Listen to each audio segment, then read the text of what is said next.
Welcome to the channel, everybody. My name is Ryan, and we are back with more RimWorld today, continuing our playthrough of the 1.5 and Anomaly DLC. And as you can see, we've got a few anomalies here piled up, but we're always on the lookout for more of those. And of course, we're always on the lookout for more prisoners. Speaking of which, we just quelled a prison break. As you can see, they broke through the walls, but not to worry, we've got plenty more accommodations for our prisoners here, so we're going to get them set up.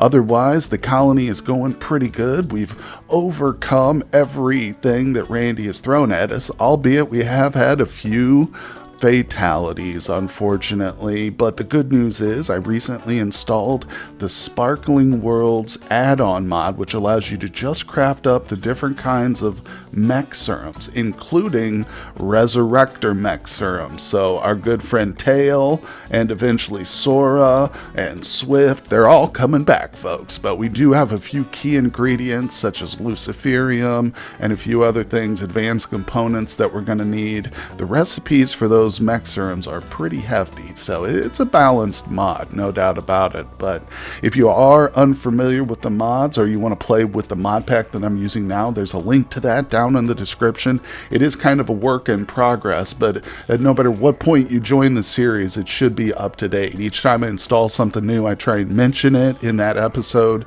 and of course I go in and I update that mod pack. And I gotta tell you, Steam has really improved their interface for adding and removing mods from collections.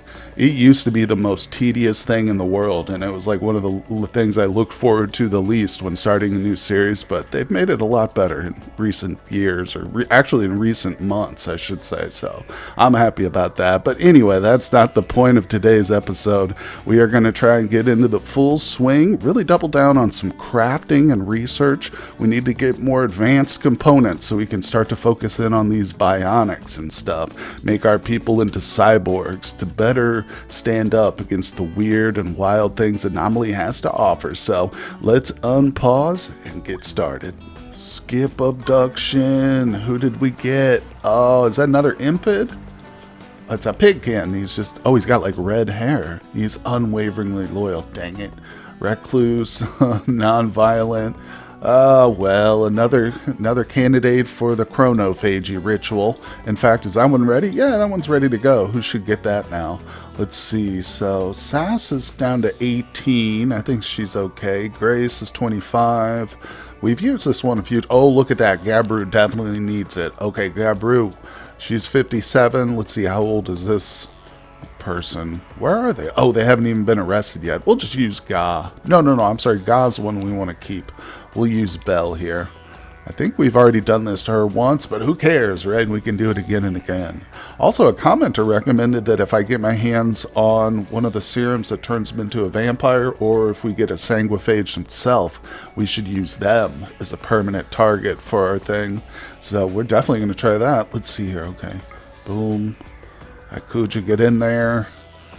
I gotta build 2 more shard beacons, and we're gonna be at like max level here. But all right, let's do that. And I'm gonna have somebody else just come real quick. Ryan, wake up, buddy. Time to grab this prisoner. But I am definitely keeping that skip abduction on cooldown, and I'm really glad that they added that as part of the different void rituals you can do. I tell you what, it is so important now, even more so with Anomaly, to have active prisoners, in your colony so you can experiment or do different things with them. It's just always a good idea in RimWorld, but even now it's even easier, so I love it. And there we go. Chronophagy complete. Let's see what it says. Gabru became 18 years younger. Wow, that's a lot. And is now 39. Belrose aged 18 and is 59. Oh yeah, so we could probably just do that one more time to Gabru, and that'll be perfect. Now, of course, she is our Mechanitor. That's right. She's our non-violent 20 construction level Mechanitor with the mech link. So she is definitely a very important pawn. We want to keep her young. And speaking of the Mechanitors, we in the most recent episode summoned a Pigate for a very creative reason. Let's go below. I wish I could just, oh, I can. I was going to say, I wish I could just look below, but we can. We click up here. And so what we're going to do is, well, we've already done it, laid out a zone just for toxic waste packs. And again, this wasn't my idea. It was just suggested by a commenter. Something, a creative way, an easy way to get, and hopefully a nice, convenient, safe way to get rid of that toxic waste that builds up so much. Now, at this point, we don't have that big of a need to dispose of it. I've literally just been dumping it out here in the lake, polluting the riverways of the RimWorld here. That's okay. But I think we will start to drop it down here. I'm going to try and do it the way I imagined it in the last episode, where we have a little staging area. So this is going to be a walk-in freezer here. We'll get rid of this stockpile down here, and we'll move it. We'll put all of it in here, and then when we get enough, we'll have like 6 or 7 colonists just come grab stacks of it, and we have to manually send them below. Unfortunately, they don't detect this zone down here. So if I'm on the surface and I try to just get them to move these bags, and if I deleted this, they wouldn't know where to put it. But, you know, it's just it's a little bit of extra labor sending the people below, but it's a fun and new creative way to dispose of toxic waste. So I want to try it and see how it goes, basically. Oh boy, the big day is here, guys. Han has gone into labor. I think it's about time to gather for the childbirth. There it is. Let's do it. Oh, loved one present. Ryan is definitely the loved one. I wonder why that's not checked. Maybe it's because of the inhumanization? Not sure, but hey, it's still 92%. We've already dealt with one childhood illness and hardware here. Baby hardware was born with a mild illness, I recall, but they're pretty easy to treat as long as you have a doctor somewhat capable and present to treat them when they need it. It's not like detrimental. I've had it happen once or twice in previous playthroughs. So anyway, I've complained before about how rituals can take a long time. I tell you what, the labor can take quite a while too. So let's speed things up and see what we get. Okay, there we go. The little bar has finally popped up and it's almost done. Come on, Han, you can do it. Everybody's waiting. There it is, little baby. Baby Han. Oh, how cute. Well, tell you what, I did have a suggestion for a name here. So we're actually going to name this little baby Software to match, let's see, her brother, Hardware. Software and hardware. Okay, accept. There we go. So, of course, the father and the doctor literally run away as soon as the baby's born and leave it sitting on the floor. It's always a little floor baby there, but maybe one of the huskies will come scoop it up in its mouth. Oh, no, one of the big fur balls got it anyway. Good job, fur ball. We love you.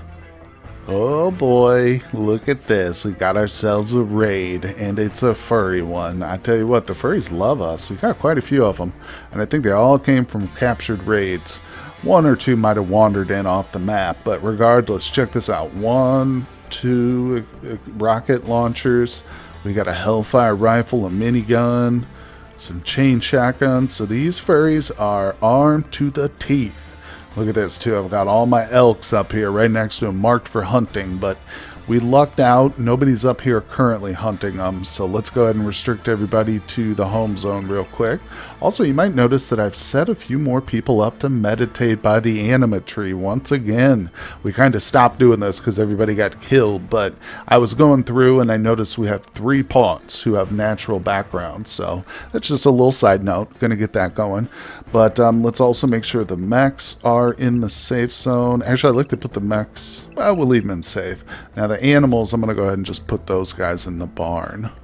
All the huskies we've got. There we go. All right, so they are preparing for a while. The furries are. Let's check out the raid here. 4,300 points. Son of Boss Belarus.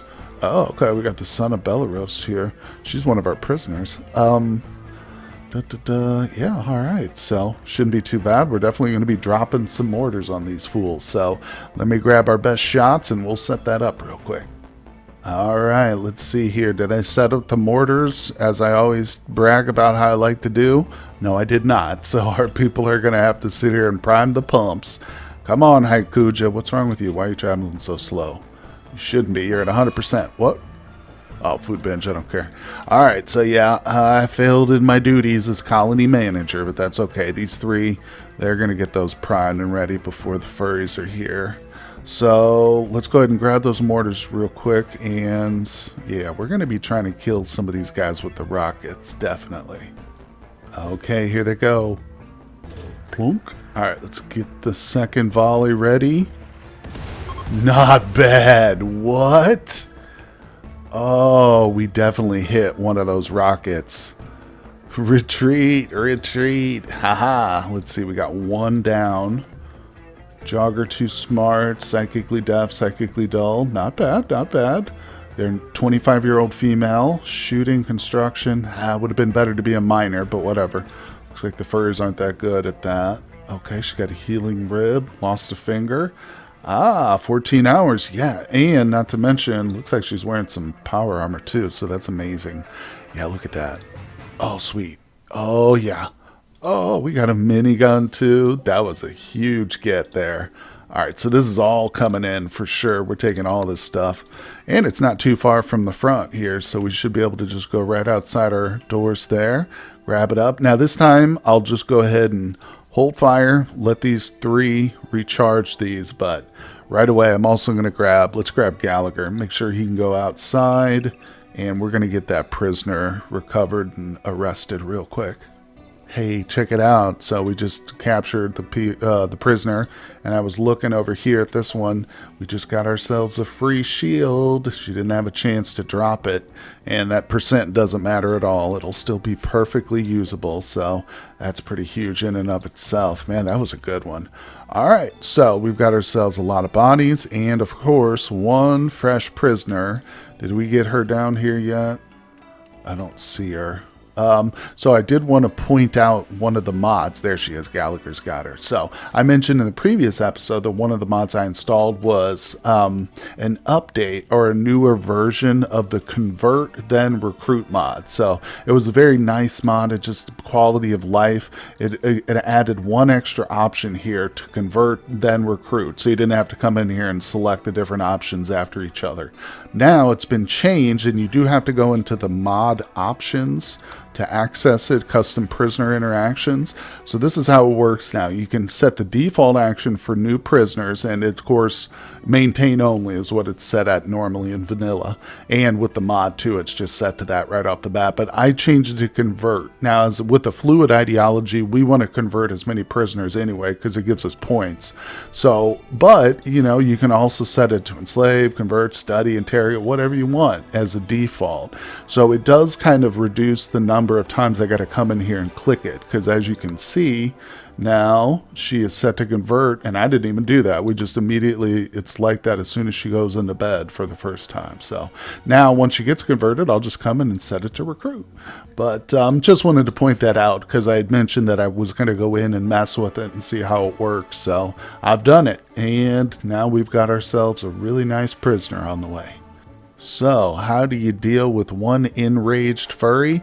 By bringing along 3 inhumanized furries. So, let's open the doors and pummel this guy into submission as we normally do. No, don't shoot at him, guys. Gotta go through and manually select each one, but it's small price to pay to keep this furry here in one piece, because this is the one we're hoping to keep. Oh, good. Dropped her real quick. Yeah, jogger too smart. My only regret, of course, is the furries aren't such good miners, but not a big deal. Thank you, Furball, Furry, and Furette. I don't know what we're going to name this one, but we're certainly not sticking with that weirdo Etikin name. Well, I guess our colony is inhospitable to furries and freaks alike. This little Noctowl right here has just decided to break out, but we've got the rescue team coming in. Unfortunately, it's not all furries this time. One of them had a mental break. One of them still recovering from their previous fight, but these Noctowls aren't that bad. They do show up in numbers when you deal with the darkness event, but I think individually, the real risk was, of course, just outright killing this thing. All right, let's melee attack it into submission. As you can see, I always go for the fists. That wasn't the best. Yeah, okay, now they can... I want them to all be able to get in there. Or at least 2 at a time is good. Come on, let it come out a little bit. Don't you shoot it. Alright, there we go. Did you get up? Tentacle Blood's not allowed to melee it because her little flesh whip over here has a devastating little cuticle tip on it that will cut these things to shreds. Damn it, quit shooting your own people. Oh, okay, we did it. We did it. Did we kill it, though? Oh, yeah, we killed it. Dang it. Obviously, I'm really trying to keep them alive for the bioferrite.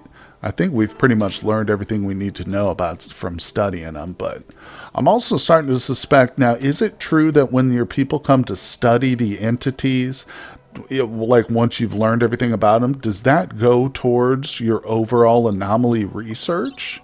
Or is it just when they come down to the monoliths to study them? I'm not sure. I started to wonder about that, and I thought, well, that would actually be cool, because then the more anomalies you catch, obviously the more your research is going to be sped up. So I'm not sure, though. Anybody who's aware, let me know. I'm going to have to investigate and do some research on the wiki eventually, too. But as you guys probably know, if you've tuned into my series before, I try and avoid tabbing out constantly to check the wiki and stuff, but regardless, sometimes it is definitely necessary, especially in a game as complex as RimWorld. I take it all back. Apparently our colony attracts wanderers now whenever we do a ritual, of course. But we did, oh, a space marine named Mercy. Interesting. I wonder if they're going to be a Hussar. Mercy, that's got to be the way that's pronounced, right? It's a cool name. All right, if you are a Hussar, you've literally got the coolest name possible for that type.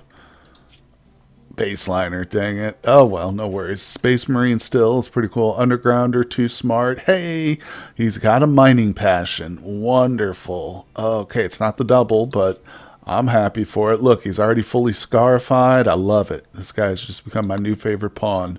Come on, Mercy. I thought it said Murica at first, but no. All right, so what do you got with you here? You got a little sniper rifle action? No, he's got a pistol. All right. Well, everybody say welcome to our newest member here. Oh, look at this bald guy, too. It's front and center, sir. Let's take a look at you. Quit hiding that glorious bald dome under the toque there, sir. We all want to see it.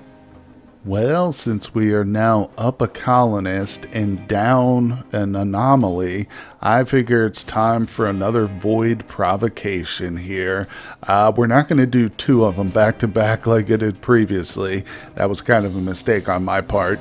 But if we take a quick peek at our codex while they're doing their little ritual, we've got 3 more advanced ones to open up. And one of them I'm 99% sure is a different kind of obelisk. So if we get that, it's not a big deal, obviously. These two, I don't know what these are going to be. It could be another challenge, but I'm anxious to find out. So let's let these 4 or 5 finish the ritual. We do have it maxed out. This is like a 96%er here with the ritual. In fact, I did one of those enhancements too for Grace or Gabru. Somebody got their psychic stuff enhanced. There it is. The void provocation is complete. So we should be having a new entity show up. Like I said, I don't know what it's going to be, but I hope it's something fun and exciting. Regardless, I think what we're going to do is end it right here on a little bit of a cliffhanger. So if you want to see what entity we get, tune in tomorrow, guys. And of course, if you're not subscribed to the channel, hit that subscribe button, ring the notification bell, and you'll be notified every morning when I upload a new RimWorld video. And of course, I do tons of other content too. So I hope you guys are enjoying the series here along with me in the RimWorld. I'm anxious to continue this on and see where Anomaly takes us. So thank you all once again for being here with me, guys, and I will see you on the next one. Hey everyone, I just want to give a personal thank you to my Patreon supporters. Their contributions help make my work possible, and I am tremendously grateful to them. I'd also like to extend an invitation to you to help support my work on Patreon as well. Your donations allow me to upgrade my PC and avoid the dreaded hardware despair. It also gives me more time to devote to new projects and create longer content such as live streaming. No matter what you decide, thank you for visiting my channel.